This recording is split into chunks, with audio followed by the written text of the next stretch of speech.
我自己观察啊，每一波的经济增长啊，它往往都是跟一个新兴的产业行业的出现是有关系的。比如说工业时代，英国的蒸汽机；比如说电气时代的日本、德国的汽车，美国的电器啊，包括就是说计算机和信息时代，美国的计算机和互联网。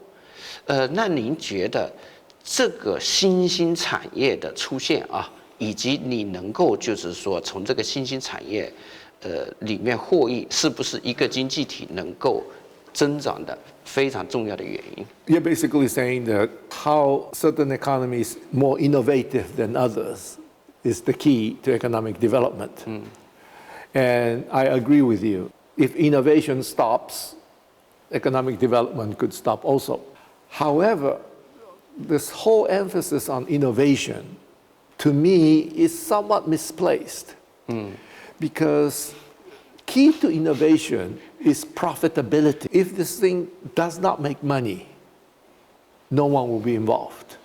I think Americans did a fantastic job in the 1980s.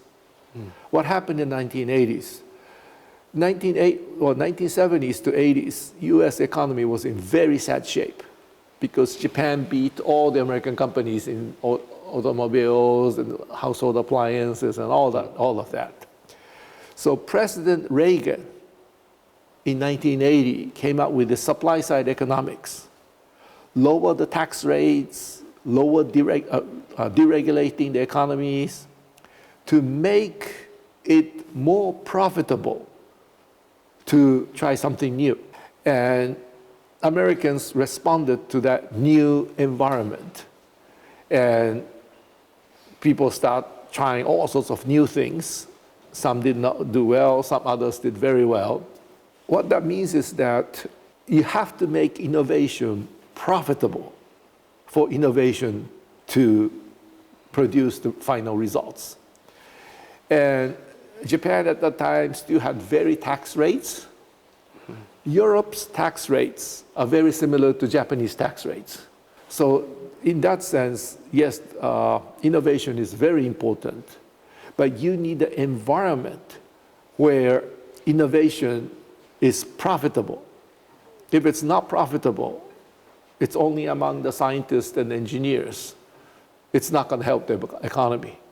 那您认同创新是对经济增长是非常重要的，那就是说，您是否认为，就是说，在家电和汽车这个时代之后，日本的整体的商业创新是不足够的？所以我就想问这个问题，是不是日本就是说在进入被追赶经济体以后，它的经济增速下来的一个原因呢？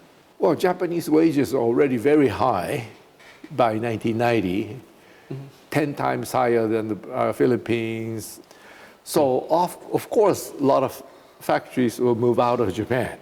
But that doesn't mean innovation had to slow down.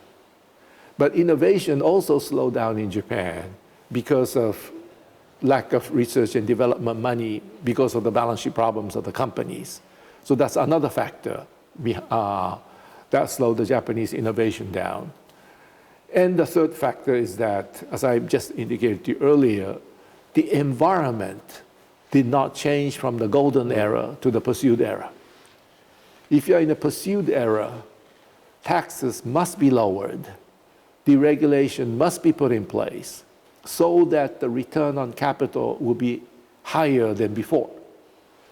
But the Japanese did not change their tax laws all that much. Regulations remain very difficult. And that was also true in Europe. And I think that slowed down the Japanese quite a bit.